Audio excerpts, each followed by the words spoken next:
Hello, स्वागत है आपका आनंद आर्ट्स क्लासेस में। जिस प्रकार हम वीडियो लेक्चर कवर कर रहे हैं, ये हमारा तीसरा वीडियो लेक्चर है ना। हम सीरियल बाय में वीडियो लेक्चर को कवर करते जा रहे हैं। आप लोग बिल्कुल से ध्यान से देखिए। अगर किसी भी पॉइंट्स में किसी भी प्रकार की प्रॉब्लम हो तो हमें कमेंट सेक्शन में या क्लास में पूछ सकते हैं। बाबू देखो, आप लोगों को पूछना ज़रूरी है, क्योंकि मैं इसे जब टेस्ट लूँगा तो काफ़ी, आप जानते हैं कि मेरा टेस्ट काफ़ी हार्ड होता है ना। आपके लिए ही बनाया जाता है, तो ऑब्वियस सी बात है आप लोगों को समझ में नहीं आएगा तो आप हमसे पूछिए ज़रूर, ठीक है। चलिए, ये हमारा तीसरा लेक्चर है और इसी तीसरे लेक्चर के साथ मैं अपने टॉपिक को आगे बढ़ाता हूँ। देखिएगा, आज हम पढ़ेंगे भू आकृति, है ना। भू आकृति किसे कहते हैं? जैसे अगर मैं बताऊँ कि अगर भू आकृति कैसे बनती है ना, हमारी पृथ्वी की भू आकृति कैसे, किस पे डिपेंड करती है, किस पे निर्भर करती है ना, किन किन बातों पर निर्भर करती है हमारी पृथ्वी की भू आकृति, इस पर हम आपको बताते हैं। जैसे मैं बताऊँ कि छेना कैसे बनता है ना। छेना, तो छेना शक्कर दूध जो फटा हुआ वो होता है, फटौना, ठीक है।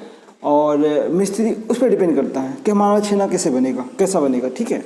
उसी प्रकार जो भू आकृति है पृथ्वी की भूमि पर, भू आकृति को मैं बताऊँ, जैसे पेड़ पौधे, पहाड़ हो गया, पर्वत हो गया, पर्वत हो गया, आप देखते जलाशय हो गया, बहुत सारा झरना हो गया। तो ये सब जो सब चीज़ें हैं वो पृथ्वी की संरचना और प्रक्रिया और विकास कैसे होता है, विकास की अवस्था कैसी रही, इस पर डिपेंड करता है कि हमारा भू आकृति पर्वत होगा, पठार होगा, इस प्रकार की क्या क्या चीज़ें होंगी, इन चीज़ों पर निर्भर करती हैं, ठीक है। तो ये बोला, भारत में जो है धरातलीय विभिन्नताएं बहुत आपको देखने को मिलेगा, बहुत मतलब कि बहुत सारी धरातलीय विविधताएं हैं। कहीं पे आपको छोटी मिलेगा, जैसे आप नॉर्थ भारत में आइए, ठीक है, मतलब कि हिमालय में आइए तो आपको ऊंची ऊंची चोटियाँ मिलेगी। जबकि साउथ भारत में जाइएगा तो इसमें हार्ड मतलब चट्टान मिलेंगे, ठीक है, हार्ड चट्टान मिलाएंगे, अपर्दित चट्टान मिलेंगे, मतलब कि अपर्दन हो चुका है। पहले बहुत लंबा लंबा हुआ करता था, लेकिन ये हवा, पानी और ग्लेशियर के द्वारा क्या काट दिया गया है, उड़िया लेकर चला जाता है। अपर्दन का मतलब काट के लेकर चला जाना, ठीक है। पहले इसे मतलब ये होता है कि जैसे पहाड़ ऐसे हैं तो इसको हवा के द्वारा लगातार उड़ाते उड़ाते उड़ाते काट दिया गया, ठीक है। तो ये काट, इसको बोलते हैं अपर्दन करना। क्या बोलते हैं हम?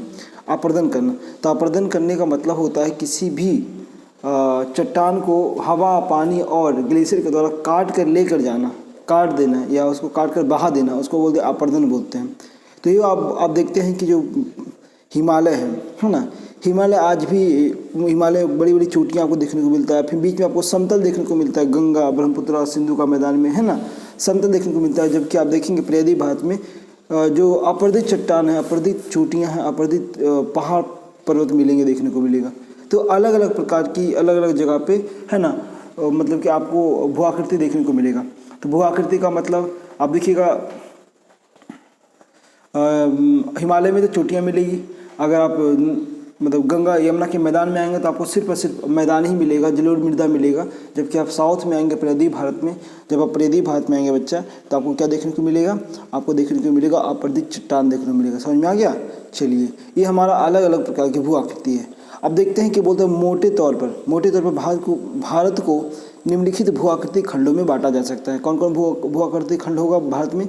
देखिए, उत्तर तथा उत्तरी पूर्वी पर्वतमाला, उत्तर तथा उत्तरी पूर्वी पर्वतमाला, हम इस पर चर्चा करेंगे, ठीक है। उत्तरी भारत का मैदान दूसरा, ठीक है। तीसरा है हमारा, तीसरा ये हो जाएगा कि प्रायद्वीपीय पठार हो जाएगा, भारतीय मरुस्थल हो जाएगा, तटीय मैदान हो जाएगा, और यहाँ पे द्वीप समूह हो जाएगा, ठीक है, द्वीप समूह हो जाएगा। तो ये सब चीज़ें आपको देखने को मिलेगी। भू आकृति है भारत में। भू आकृति का मतलब अलग अलग प्रकार की संरचना को हम क्या बोलते हैं? भू आकृति। अलग अलग प्रकार की भूमि की संरचना को हम क्या बोलेंगे? भू आकृति बोलेंगे। भू की मतलब अलग अलग भूमि की संरचना को भू आकृति बोलेंगे, अलग अलग भूमि की आकृति को हम भू आकृति बोलेंगे। ये सब चीज़ें आप ध्यान रखना है। तो पहला आकृति क्या क्या है? पहला आकृति हम देखेंगे, पहला आकृति हमें देखेंगे बच्चा, एक मिनट, पहला हम आकृति देखेंगे, इसके बारे में देखेंगे, ठीक है। पहला आकृति हमारा ये रहेगा, उत्तर तथा पूर्वी पर्वतमाला में हम क्या क्या आकृति देखेंगे। उसके बाद हम देखेंगे उत्तरी भारत का मैदान, उसके देखेंगे प्रायद्वीप भारत का मैदान, ठीक है। उसके बाद देखेंगे मरुस्थलीय भाग देखेंगे, उसके तटीय मैदान देखेंगे, उसके बाद द्वीप समूह देखेंगे। तो सबसे पहले हम इसको देखने से पहले हम क्या करेंगे? इसको देखने से पहले हम मैप को देखते हैं, ठीक है। तो पहला हमारा क्या है मैप में? पहला हमारा है उत्तर तथा उत्तर पूर्वी पर्वतमाला। देखिएगा, ये क्या है? उत्तरी भाग है ना, उत्तरी है, और ये है उत्तरी पूर्वी पर्वतमाला। भाग पर्वतमाला। तो मतलब कि यहाँ से लेकर पूरा का पूरा पर्वतमाला की बात की जा रही है। तो पहला भू आकृति यहाँ से यहाँ तक होगा। पहला भू आकृति कहाँ से कहाँ तक होगा? तो पहला भू आकृति जो है आपको यहाँ से देखने को मिलेगा, ठीक है, यहाँ से देखने को मिलेगा पहला भू आकृति, ये आपको उत्तर पर्वतमाला, ठीक है, क्लियर हो गया।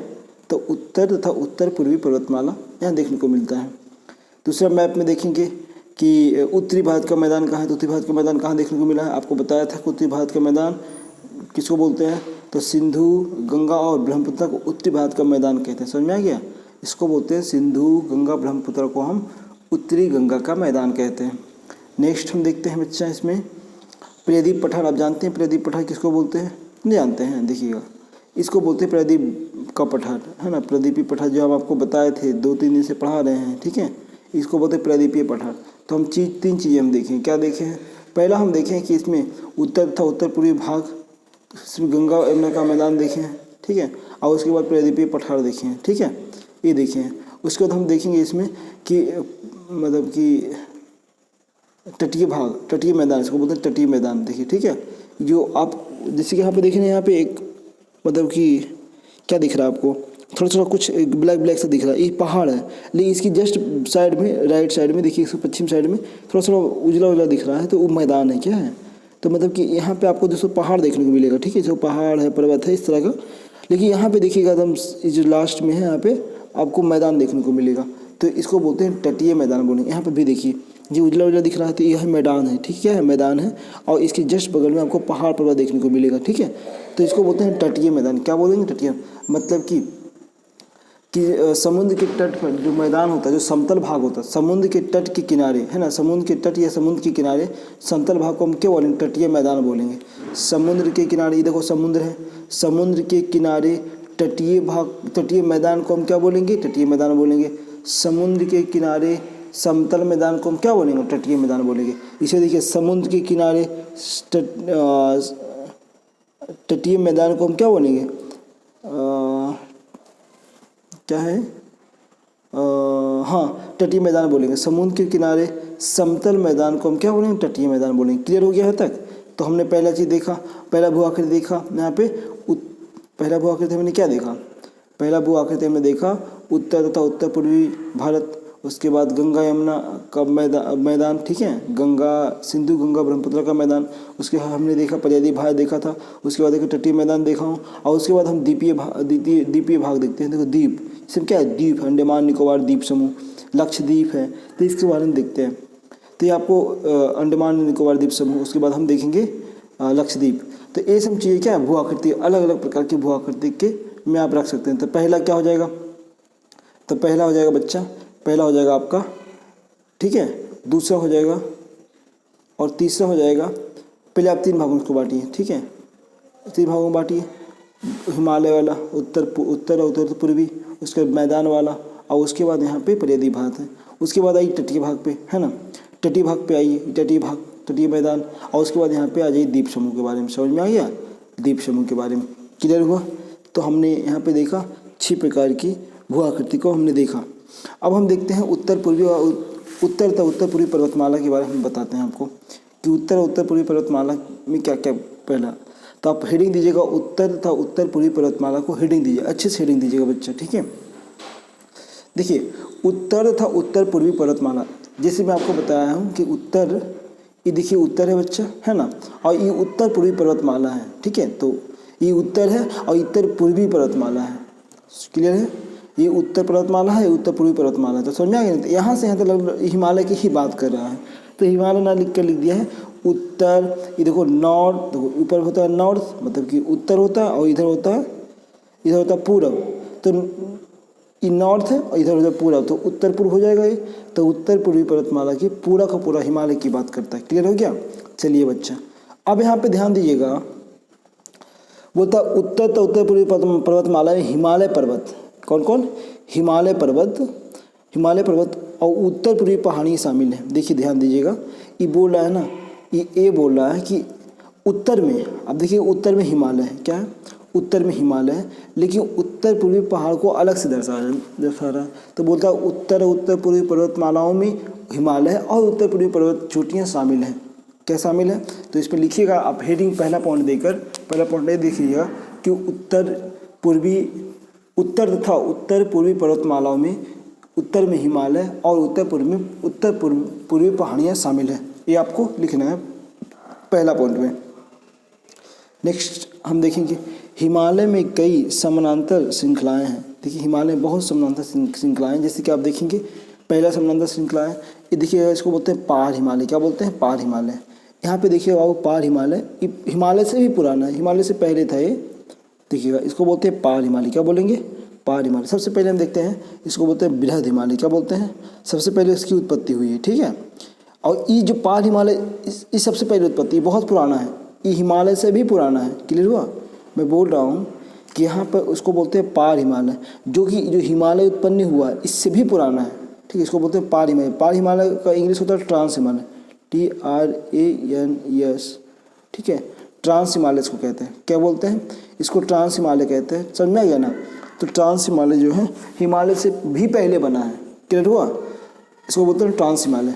उसके बाद देखिए हिमालय का जो पहला चरण में बृहद हिमालय की उत्पत्ति होती है, दूसरे चरण में मिडिल हिमालय की उत्पत्ति होती है और तीसरे चरण में शिवालिक हिमालय की उत्पत्ति होती है।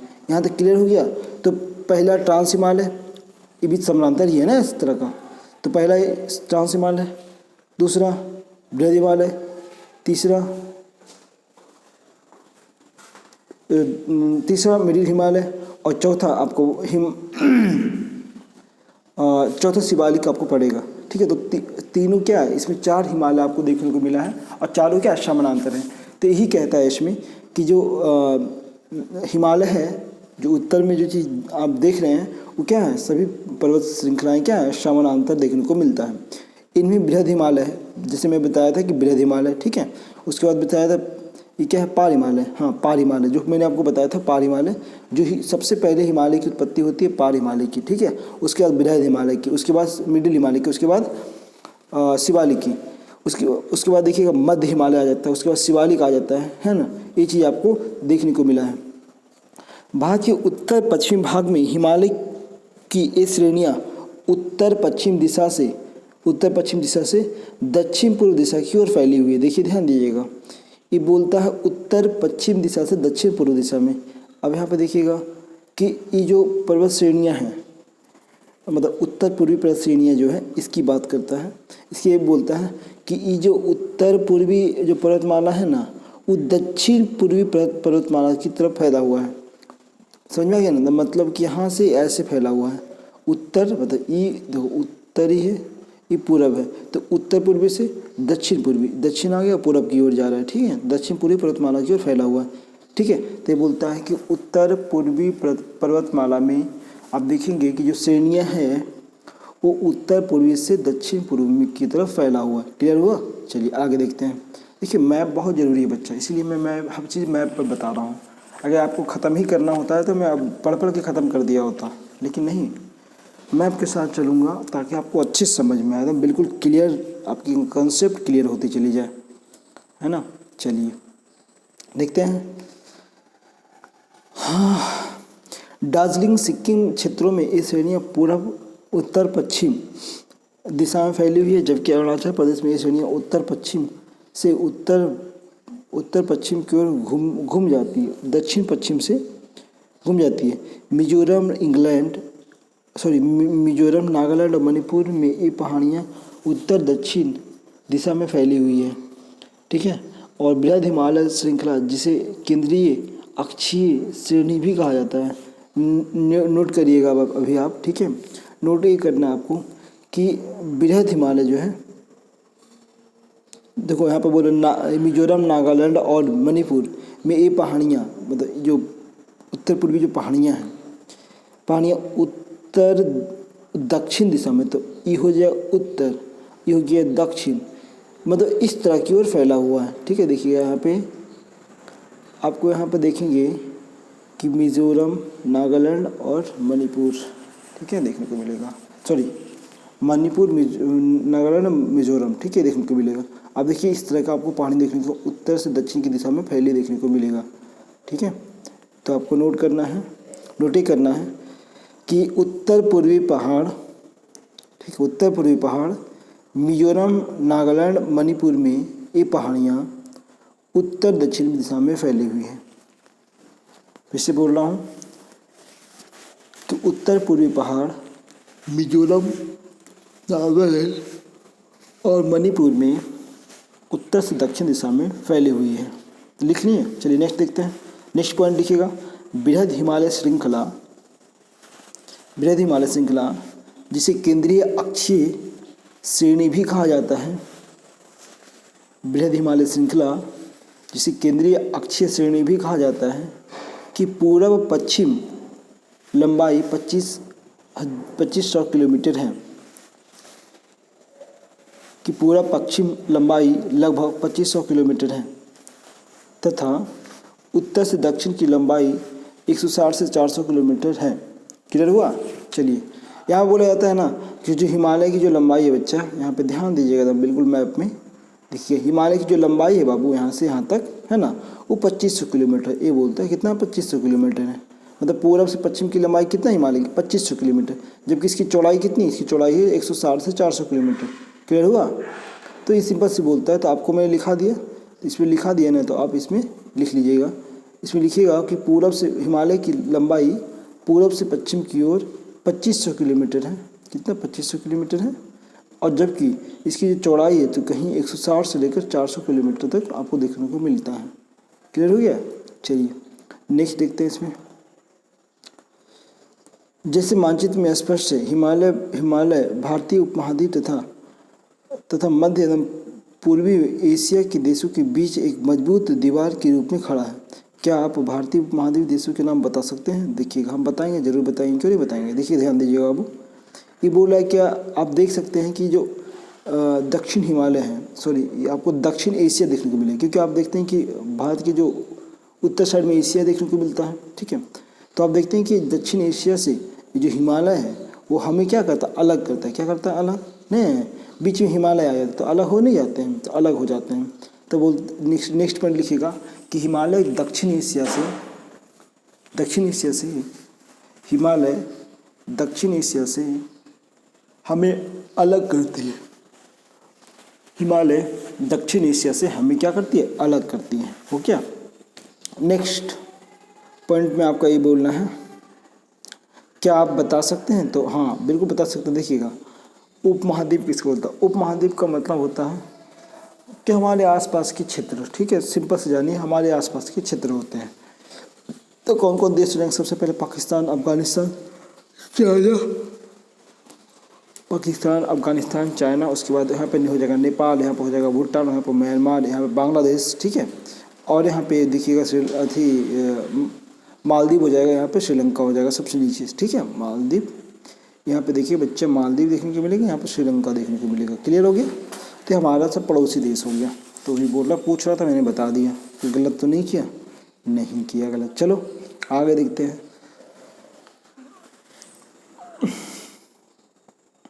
देखिए बाबू, हिमालय एक प्राकृतिक रोधक ही नहीं बल्कि अपितु जलवायु और उपवास संस्कृति विभाजक भी है। ध्यान दीजिएगा, अगर हिमालय की थोड़ा विशेषता के बारे में लिखना तो सबसे पहले पॉइंट लिखिएगा कि हिमालय जो है वो एशिया से भारत को अलग करता है। क्या करता है? पहला पॉइंट, हिमालय एशिया से भारत को अलग करता है। दूसरा पॉइंट कि हिमालय सिर्फ और सिर्फ अलग ही नहीं करता है, ये प्राकृतिक रोधक ही नहीं है, बल्कि यहाँ की जो ऊपर की जलवायु है वो हिमालय की तरह रुक जाती है कि भारत में प्रवेश नहीं कर पाती है। यहाँ पे जो लोग रहते हैं उनकी जो संस्कृति होती है, उनकी जो रीति रिवाज होती है, ये हिमालय के द्वारा पे बाधित हो जाती है, जिसके कारण यहाँ पे संस्कृति आ नहीं पाती है। ठीक है, तो सांस्कृतिक ही नहीं, मतलब सिर्फ यहाँ की जो जलवायु है, जलवायु भी हमारे भारत में इंटर नहीं कर पाती। क्यों? क्योंकि यहाँ बीच में हिमालय है। क्लियर हुआ। तो 4 पॉइंट लिखिएगा कि हिमालय प्राकृतिक रोधक ही नहीं बल्कि जलवायु और सांस्कृतिक रोधक भी है ना, कि यहाँ की संस्कृति को जलवायु भारत में इंटर करने नहीं देती, क्योंकि बीच में कौन आ जाती है, हिमालय आ जाती है। ठीक है, चलिए आगे देखते हैं।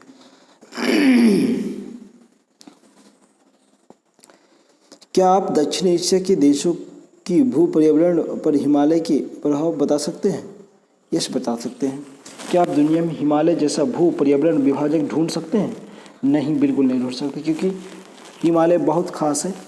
ऐसा कोई भी ऐसा भू पर्यावरण नहीं है, ठीक है। हिमालय पर्वत में भी अनेक क्षेत्रीय विभिन्नताएं हैं। क्या क्या? हिमालय पर्वत में भी अनेक क्षेत्रीय विभिन्नताएं हैं। उच्च आवाज, पर्वत श्रेणियाँ, पर्वत श्रेणियों के संरेखण और दूसरी भूआकृतियों के आधार पर हिमालय को निम्नलिखित भूखंडों में बांटा गया है। अब देखिए, हम हिमालय पढ़ रहे थे, मतलब हिमालय के में पढ़ रहे थे, मतलब कि उत्तर और उत्तर पूर्वी पर्वतमालाएं पढ़ रहे थे। उसी के अंदर क्या किया, इसमें डिवीजन ला दिया, उसी के अंदर बांट दिया। तो पहला बंटवारा किसको क्या है? तो पहला बंटवारा क्या? कश्मीर था उत्तर पश्चिम हिमालय, उत्तर पश्चिम हिमालय। तो कश्मीर एवं उत्तर पश्चिम हिमालय क्या है? क्लियर हुआ? तो पहला बोला है कि हम बांटेंगे कश्मीर और उत्तर पश्चिम हिमालय बांटेंगे। दूसरा बांटेंगे हिमाचल और उत्तरांचल हिमालय। तीसरा बांटेंगे हम दार्जिलिंग और सिक्किम हिमालय। चौथा बांटेंगे अरुणाचल हिमालय। और पांचवा जो बांटेंगे वो पूर्वी पहाड़ियाँ और पर्वतमालाएँ, ये बांटेंगे हम। समझ में आ गया ना? तो ये बांटे में पहले, तो पहला हम बांटने देख लेते हैं। देखिएगा, पहला बोलता है कश्मीर हिमालय। क्या बोलता है? तो कश्मीर में जो रहेगा कश्मीर हिमालय ही कह रहेगा ना। देखो, कश्मीर जो रहेगा उसको कश्मीर हिमालय ही कहेंगे। देखो कश्मीर है तो इसको कश्मीर हिमालय बोलेंगे। क्लियर हुआ? इसको देखो कश्मीर हिमालय इसको बोलेंगे। क्लियर हुआ? चलिए, और दूसरा बोलता है कि हिमाचल और उत्तरांचल पहाड़ियाँ। देखिएगा, ये क्या है? उत्तराखंड है, ये आपको हिमाचल प्रदेश है। तो यहाँ के आसपास ही हिमालय उत्तरांचल पहाड़ियाँ देखने को मिलेगा। क्लियर हुआ? ठीक है। तो सबसे पहले यहाँ पे कश्मीर हिमालय, यहाँ पे उत्तरांचल पहाड़ी, ठीक है। और यहाँ पे आपको देखने को सिक्किम हिमालय देखने को मिलेगा, सिक्किम हिमालय, ठीक है। यहाँ पे सिक्किम में तो सिक्किम हिमालय देखने को मिलेगा। देखिएगा, यहाँ पे अरुणाचल प्रदेश है, ठीक है। तो यहाँ पे अरुणाचल प्रदेश हिमालय देखने को मिलेगा, ठीक है। कुछ बहुत कड़ा नहीं है। सबसे पहले स्टेट देखिए, यहाँ कश्मीर है तो कश्मीर हिमालय देखने को मिलेगा। अब यहाँ पे आपको मिल जाए क्या? यहाँ पर उत्तरांचल हिमाचल प्रदेश और उत्तरांचल पहाड़ी देखने को मिलेगा। यहाँ पर आपको नेपाल देखने को मिल जाएगा और सिक्किम हिमालय देखने को मिलेगा। यहाँ पर अरुणाचल प्रदेश की हिमालय देखने को मिलेगा। और यहाँ पे आप देखिएगा कि पूर्वी हिमालय देखने को मिल जाएगा, ठीक है, जो आपको भू आकृति में बिल्कुल दर्शाया गया है। अब हम पढ़ेंगे कश्मीर और उत्तरी पश्चिम हिमालय के बारे में। देखिए, कश्मीर एवं उत्तर पश्चिमी हिमालय, इसको देकर हेडिंग दीजिएगा, ठीक है। हेडिंग दे दिए, लिखिएगा कश्मीर या उत्तर कश्मीर हिमालय, पश्चिम हिमालय। इसमें क्या क्या है? इसमें आपको देखने को मिलेगा इस हिमालय में काराकोरम, लद्दाख और जास्कर, पीर पंजल। काराकोरम, लद्दाख, जास्कर, पीर पंजल। आपको पहला नोट में लिखना है, इसमें ये लिखना है कि कश्मीर हिमालय के अंतर्गत काराकोरम, लद्दाख, जास्कर और पीर पंजल आते हैं, ठीक है। काराकोरम, लद्दाख, जास्कर और पीर पंजाल आते हैं, यहाँ पर लिखनी है। चलिए, इसमें लिखिएगा कश्मीर हिमालय के अंतर्गत काराकोरम, लद्दाख, जास्कर और पीर पंजाल आते हैं। ये आप इसमें लिखने के बाद बाबू, इसमें लिखने के बाद आप यहाँ पे एक चीज़ और ऐड कर सकते हैं। दूसरा पॉइंट में आप लिखिएगा कि काराकोरम श्रेणियों के बीच आप लिखिएगा कि कश्मीर हिमालय जो है, कौन? कश्मीर हिमालय। दूसरे पॉइंट में आप लिखिएगा कश्मीर हिमालय का उत्तरी पूर्वी भाग, कश्मीर हिमालय की उत्तरी पूर्वी भाग, है ना। लिखिएगा दूसरे पॉइंट पे कश्मीर हिमालय की उत्तर पूर्वी भाग जो बृहद हिमालय और काराकोरम श्रेणी के बीच स्थित है। उत्तर पूर्वी भाग कहाँ स्थित है? तो बृहद हिमालय और काराकोरम श्रेणी के बीच स्थित है। तो दूसरा पॉइंट आपने नोट कर लिया। दूसरा पॉइंट आपने ये नोट किया होगा कि जो कश्मीर हिमालय है, कश्मीर हिमालय की जो उत्तरी पूर्वी भाग हैं वो बृहद हिमालय और काराकोरम श्रेणी के बीच स्थित है, ठीक है। और काफ़ी ज़्यादा ठंडा आपको देखने को मिलेगा। जो आप जाएंगे वहाँ पे तो काफ़ी ज़्यादा ठंडा देखने को मिलेगा। आप महसूस करिए कि आप जो हैं बृहद हिमालय और काराकोरम श्रेणी के मध्य आप टहल रहे हैं और आपको ठंड लग रही है। तो आप यहाँ पे इमेजिन कर सकते हैं। बोलता है ना कि बृहद हिमालय और पीर पंजाल के बीच विश्व प्रसिद्ध कश्मीर घाटी स्थित है। क्या है? कश्मीर घाटी। किसकी? तीसरे पॉइंट आप लिखिएगा, तीसरे पॉइंट आप ये लिखिएगा कि बृहद हिमालय और पीर पंजाल के बीच, क्या बृहद हिमालय और पीर पंजाल के बीच। तीसरे पॉइंट में आप लिखिएगा बृहद हिमालय और पीर पंजाल के बीच विश्व प्रसिद्ध कश्मीर घाटी और डल झील स्थित है। आप डल झील का नाम सुने होंगे बच्चा, नहीं आप सुने नहीं होंगे, आप सुने होंगे डल झील का नाम आप जरूर सुने होंगे। तो आपको लिखना है डल झील जो है, मतलब कि बृहद हिमालय और पीर पंजाल के बीच विश्व प्रसिद्ध कश्मीर घाटी और डल झील स्थित है। यहाँ तक क्लियर हो गया। 3 पॉइंट मैंने लिखाया। पहला पॉइंट में आपने लिखा होगा कश्मीर हिमालय के अंतर्गत काराकोरम, लद्दाख, जास्कर और पीर पंजाल आते हैं। दूसरा पॉइंट आपने ये नोट किया होगा कि कश्मीर हिमालय का उत्तर पूर्वी भाग बृहद हिमालय है ना, कश्मीर हिमालय के उत्तर पूर्वी भाग बृहद हिमालय और काराकोरम श्रेणियों की मध्य स्थित है। तीसरा पॉइंट आप ये नोट किए होंगे कि बृहद हिमालय और पीर पंजाल के बीच कश्मीर घाटी और डल झील स्थित है। 3 पॉइंट आपने नोट किया। हम अभी मैप में भी देखेंगे, आप परेशान मत होइए, मैप में देखेंगे। दक्षिण एशिया की महत्वपूर्ण हिमायनी नदियाँ डल झील, बलटोरे और सियाचिन इसी प्रदेश में स्थित हैं। तो कौन कौन, चौथा पॉइंट में आप लिखिएगा कि जो हिमानी नदियाँ हैं ना, हिमानी जो नदियाँ हैं बाल्टोरे और सियाचिन इसी प्रदेश में स्थित है। तो किस प्रदेश में, तो काराकोरम के आसपास से स्थित है। आपको बाल्टोरे ग्लेशियर है, बाल्टोरे और सियाचिन ग्लेशियर होता है, 2 चीज़ें होती हैं। तो हमारे पास 2 ग्लेशियर का इसमें नाम लिखा है, फिर बाल्टोरे ग्लेशियर, एक सियाचिन ग्लेशियर आपको देखने को मिलेगा। बच्चा जब ये बोल रहा है कि इसी प्रदेश में, मतलब इसी क्षेत्र में, मतलब इसी कश्मीर घाटी में आपको देखने को मिलेगा बाल्टोरे और सियाचिन ग्लेशियर देखने को मिलेगा। चलिए हम मैप में देख लेते हैं, इन सभी का लोकेशन देखते हैं, उसके बाद हम आगे बढ़ेंगे। देखिएगा, पहला पॉइंट आपने लिखा होगा कि जो कश्मीर घाटी के अंतर्गत जो है काराकोरम, लद्दाख और जास्कर आपको दिखाई देता है। क्या मिलता है, काराकोरम, लद्दाख और जास्कर आपको मिलता है। देखो काराकोरम है, लद्दाख है और जास्कर देखने को मिलेगा। ठीक है, ये आप देखेंगे यहाँ पे छोटा सा एक पीर पंजाल होगा, आप अभी दे नहीं रखा है तो पीर पंजाल है। मैं आपको बता दें जो कश्मीर की जो उत्तर पूर्वी भाग है वो बृहद हिमालय और काराकोरम के मध्य स्थित है। मतलब कहने का मतलब कि इस एरिया में स्थित है। ठीक है, तो पहला पॉइंट क्लियर हो गया। पहला पॉइंट मैंने लिखा है कि कश्मीर के अंतर्गत लद्दाख, पीर पंजाल, काराकोरम और आपको पीर पंजाल, काराकोरम, लद्दाख, जास्कर मिलेगा। ठीक है, इतना 4 पॉइंट लिखा था। दूसरा पॉइंट मैंने ये लिखा था कि जो कश्मीर घाटी के उत्तर पूर्वी भाग है जो बृहद हिमालय, देखिएगा बच्चा, ये बृहद हिमालय आप देखने को मिल रहा होगा। एक मिनट, ये देखिए बृहद हिमालय क्या है, ये देखो यहाँ पे ट्रांस हिमालय यहाँ तक है, ये देखिए दूसरा लाइन है, ये तीसरा लाइन है, ये चौथा लाइन है। ठीक है, तो बृहद हिमालय और काराकोरम है ना, इसको बोलते हैं उत्तर पूर्वी भाग, क्या है, कश्मीर घाटी के उत्तर पूर्वी भाग। तो आपको दूसरा पॉइंट भी क्लियर हो गया। तीसरा पॉइंट में बोलता है बच्चा कि जो कश्मीर घाटी है, कश्मीर घाटी जो है वो बृहद पीर पंजाल और बृहद हिमालय के मध्य स्थित है। देखिए मैं आपको बताया था अभी था कि पीर पंजाल यहाँ देखने को मिलेगा, बृहद हिमालय यहाँ देखने को मिलेगा। इस बीच में क्या है, आपको कश्मीर घाटी और डल झील, कौन झील, डल झील स्थित है। समझा गया ना। तो डल झील जो है कश्मीर घाटी के आसपास स्थित है। क्लियर हुआ।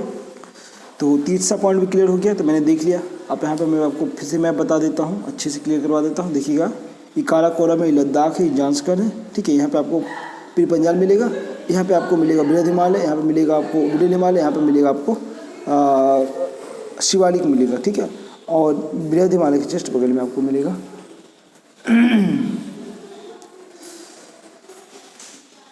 पीर पंजाल देखने को मिलेगा। क्लियर हो गया। तो मैप क्लियर हो गया। चलो आगे हम पॉइंट को नोट करेंगे। ठीक है, देखिए बच्चा, इसे बोलते हैं कश्मीर हिमालय करेवा के लिए प्रसिद्ध है। और करेवा क्या है, मतलब कश्मीर हिमालय जो आपको 5वां पॉइंट में लिखिए, कश्मीर हिमालय जो है करेवा के लिए प्रसिद्ध है। किसके लिए बच्चा, करेवा के लिए, जहाँ जाफरन की खेती होती है। क्या होती है, जाफरन, करेवा के लिए प्रसिद्ध है। और करेवा क्या है, कश्मीर हिमालय में अनेक दर्रे जैसे कि करेवा, हिमनद, चिकनी मिट्टी, दूसरे पदार्थों का हिमोड पर मोटी परत के रूप में जमाव है। देखिएगा, तो बोलता है कि जो जाफरन होता है इसी पे खेती होती है। करेवा मतलब कि मोटी परत का जमाव होती है, इसको बोलते हैं करेवा। ठीक है, इसी पे जाफरन की खेती होती है। क्लियर है। तो कश्मीर जो घाटी है वो जाफरन की खेती के लिए प्रसिद्ध है। आपसे पूछेगा कि कश्मीर की घाटी किस लिए प्रसिद्ध है, तो आपको बताना है करेवा। हो सकता है क्वेश्चन में आ सकता है कि कश्मीर की घाटी किस लिए प्रसिद्ध है, तो आपको लिखना है करेवा लिखना है। क्या लिखना बच्चा, करेवा लिखना है। क्लियर हुआ। तो बृहद हिमालय में जोजिला, पीर पंजाल और बहनियाल बहनियाल, जांस्कर श्रेणी में देखिएगा बोलते हैं बृहद हिमालय के अंतर्गत, और बृहद हिमालय में आ गया। बृहद हिमालय में जोजिला दर्रा, पीर पंजाल दर्रा, बहनियाल दर्रा। जांस्कर श्रेणी में फटूला, लद्दाख श्रेणी में खुरदुला जैसे महत्वपूर्ण दर्रे आते हैं। तो आपको चौथा पॉइंट ये लिखना है कि बृहद श्रेणी के अंतर्गत मतलब कि बृहद हिमालय में आपको देखने को मिलेगा क्या, तो बृहद हिमालय में आपको बहनियाल, पीर पंजाल और बहनियाल बृहद हिमालय में देखने को मिलेगा। आपसे क्वेश्चन आ सकता है कि ये किस हिमालय का दर्रा है, तो आपको ऑप्शन में रहेगा बृहद हिमालय, जैसे कि लिखा जाएगा कि पीर पंजाल, जोजिला और बहनियाल किस हिमालय की दर्रा है, तो आपको मानना है बृहद हिमालय। पीर पंजाल क्या है, आप लोग भी बोलिए साथ साथ में, पीर पंजाल, जोजिला और बहनिहाल। पीर पंजाल, जोजिला और बहनिहाल किस हिमालय की दर्रा है। फिर से बोलते हैं, पीर पंजाल, जोजिला, पीर पंजाल और बहनिहाल किस हिमालय की दर्रा है, तो आपको लिखना है बृहद हिमालय। जांस्कर श्रेणी में फटूला और लद्दाख, फटूला आपको क्वेश्चन आएगा कि फटूला जो है किस हिमालय श्रेणी का दर्रा है, तो आपको लिखना है जो जांस्कर श्रेणी का। फटूला जो है किस श्रेणी का दर्रा है, तो आपको लिखना है जांस्कर श्रेणी का। लद्दाख में के अंतर्गत जो है खरदुला दर्रा क्या आता है, ठीक है, तो आपका खरदुला अगर ऑप्शन में रहेगा तो आपको यहाँ पे लिखना है लद्दाख श्रेणी के अंतर्गत, ठीक है। तो ये आपको चौथी पॉइंट में इतना आपने नोट कर लिया होगा। नेक्स्ट में हम देखते हैं बाबू, महत्वपूर्ण आलवन जल की झीलें जैसे कि डल और बुलर तथा लवणीय झीलें पेंगोंग सो और सेमुरी भी इसी क्षेत्र में पाई जाती है। देखिएगा वो था आलवन जल मतलब मीठे पानी का जल, डल और बुलर झील आपको देखने को मिलता है। डल और बुलर झील आपको बताया था कि डल झील किस श्रेणी के मध्य स्थित है, तो आपने इसे मारा होगा बृहद हिमालय और पीर पंजाल के बीच में स्थित है, ठीक है। तो यहाँ पर डल झील मिलेगा, बुलर झील आपको कश्मीर घाटी के अंतर्गत ही मिल जाएगा, ठीक है। तो डल और बुलर झील जो है इसमें मीठे पानी का झील है, जबकि अब हिमालय में बृहद हिमालय में ही देखेंगे कि पेंगोंग सो लेक है जो मतलब लवणीय जल है, मतलब इसमें खारा पानी है, ठीक है, ये मीठा पानी नहीं है। तो हिमालय में आपको दो तरह के झील मिलेंगे, पहला लवणीय झील और दूसरा अलवणीय झील देखने को मिलेगा, ठीक है। चलिए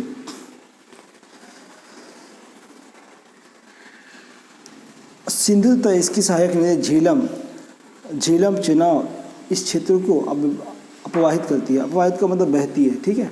तो सिंधु और झेलम जो है कश्मीर घाटी से क्या होती है, बहती है। क्लियर हुआ। एक मिनट कितना बड़ा है,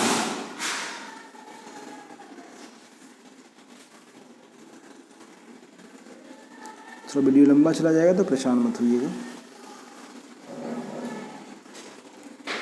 देखिए इसमें बाबू बोल रहा है बहती है। कश्मीर और उत्तर पश्चिम हिमालय विलक्षण सौंदर्य और खूबसूरत दृश्य स्थलों के लिए प्रसिद्ध। देखिएगा कश्मीर और उत्तर पश्चिमी जो हिमालय है ना, विलक्षण सौंदर्य, काफ़ी सुंदरता है, देखने में काफ़ी सुंदर लगती है, सजावट इतनी अच्छी, प्रकृति कितनी अच्छी सजावट है, बहुत अच्छी लगती है, ठीक है। तो यहाँ पे आप जाकर घूम सकते हैं, ठीक है। मतलब हिमालय की यही रोमांचक दृश्य वाली पर्यटकों के लिए बहुत आकर्षण है, और हिमालय की ही सबसे बड़ी आकर्षक है लोगों को जो वहाँ पर घूमने के लिए जाते हैं, बहुत पर्यटक स्थल के रूप में यहाँ पर बनाया गया है। वैष्णो देवी भी यहीं पे है, अमरनाथ गुफा, ठीक है, चार शरीफ, यही आपको देखने को मिलेगा, कश्मीर में ही देखने को मिलेगा, हिमालय में ही देखने को मिलेगा। ये पहली बात तो हिमालय की सजावट इतनी अच्छी है, हमारा प्राकृतिक की सजावट ही कितनी अच्छी है, फूल पौधे, बहुत तरह तरह के पेड़ पौधे आपको देखने को मिलेंगे। तो इस प्रकार से लोग जाते हैं घूमने के लिए। और दूसरा है कि अमरनाथ भी वहीं पे है, अमरनाथ गुफा, वैष्णो देवी भी कश्मीर में है, तो आपको यहाँ पे देखने को मिलेगा। तो इसलिए पर्यटक ने इस स्थान को घूमने के लिए चुनते हैं, यहाँ पर ईयर घूमने के लिए जाते हैं। जम्मू कश्मीर और राजधानी श्रीनगर झेलम नदी जो है झेलम नदी के किनारे स्थित है। जम्मू कश्मीर और श्रीनगर क्या बाबू, जम्मू कश्मीर की राजधानी श्रीनगर जो है झेलम नदी के भी मतलब बगल में स्थित है, मतलब उसके किनारे स्थित है। तो आपको छठा पॉइंट ये लिखना है कि जो झेलम है, जो जम्मू कश्मीर की राजधानी है, वो किसके किनारे स्थित है, तो झेलम नदी के किनारे स्थित है, ठीक है। श्रीनगर झेलम नदी के किनारे स्थित है। नेक्स्ट पॉइंट है श्रीनगर जो है श्रीनगर डल झील एक रोमांचक प्राकृतिक स्थल है। श्रीनगर में ही, कहाँ, छठा पॉइंट में लिखिएगा कि श्रीनगर में ही डल झील स्थित है। क्या लिखना है आपको? छठा पॉइंट में लिखना है कि श्रीनगर में ही डल झील स्थित है। तो आपको छठा पॉइंट में आपको ये नोट करना है। कश्मीर घाटी में झेलम नदी युवावस्था में बहती है। देखो, झेलम नदी जो है युवावस्था का मतलब होता है कि वहाँ काफ़ी ढलान होता है, काफ़ी तेज से नदियाँ बहती है ना। स्लो नहीं चलती है, स्लो तब चलती है जब वो मैदानी भागों में प्रवेश कर जाती है। तो बोलता है कि युवावस्था का मतलब कि काफ़ी तेज से बहाव होती है। ठीक है, झेलम नदी का श्रीनगर में काफ़ी तेज बहाव होती है। ठीक है, क्योंकि वो हिमालय पर्वत है ना, तो यहाँ से हिमालय से निकलती है तो काफ़ी तेज रूप में बहती है। और बहने के साथ साथ जब भी यहाँ मैदानी भागों में प्रवेश करे तो इसकी जो गति ऑब्वियस धीमी हो जाएगी, क्योंकि समतल हो जाता है, धीमी हो जाता है, ढलान तो मिलता नहीं है इसको, तो धीमी हो जाता है। क्या आप कुछ और नदियाँ स्थल कृति के बात बता सकते हैं जिसका निर्माण नदी प्रौढ़ावस्था में करती है? तो प्रौढ़ावस्था में कैसे करेगी? नहीं करेगी।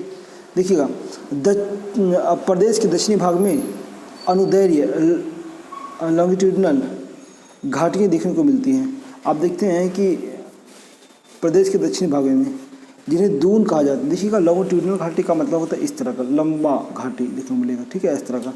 देखो, ये एक पहाड़ है, ऐसे ऐसे, इसको क्या बोलते हैं? दून बोलते हैं। इसको क्या बोलते हैं? दून बोलते हैं। देखो, फिर से दिखाते हैं आपको दून कैसे बनता है। देखिए, ये हिमालय है, फिर नीचे चला गया, फिर ये हिमालय है, इसको बोलते हैं दून बोलते हैं। क्या बोलते हैं? दून घाटी बोलते हैं। ठीक है, इसी में देहरादून स्थित है। क्या, कौन स्थित है? देहरादून स्थित है। ठीक है, इसमें जम्मू दून है और पठानकोट दून है। ठीक है, तो अब कश्मीर में देखें तो कश्मीर हम देखेंगे कि कौन दून है? जम्मू दून है और एक पठानकोट दून है। ठीक है, तो इसी दून में स्थित है वो। क्लियर हुआ? तो दून किसको बोलते हैं? तो दून बोलते हैं कि जो अनुदैर्घ्य लॉन्गिट्यूडिनल होती है, जो लॉन्गिट्यूडिनल इस तरह लॉन्गिट्यूड की तरह होती है और इसके बीच की जो गैप होती है इसको बोलते हैं दून कहते हैं। ठीक है, जहाँ जो कि इसमें पठानकोट दून और जम्मू दून स्थित है। अगर हम इसी को हिमालय में इसमें उत्तराखंड में या उत्तरांचल हिमालय में बात करें, इसी में हम बात करेंगे देहरादून के बारे में बात करें। क्या करेंगे? ये अगर उत्तराखंड में की हम बात करते हैं, उत्तराखंड हिमालय की, तो इसमें देहरादून की हम बात करेंगे। ठीक है, चलिए आज का वीडियो इतना ही रहने देते हैं। तो ये वीडियो लंबा हो जा रहा है और आपको समझाना भी होता है। तो नेक्स्ट वीडियो में मिलते हैं। Thank you very much. आप आराम से पढ़िए इसे।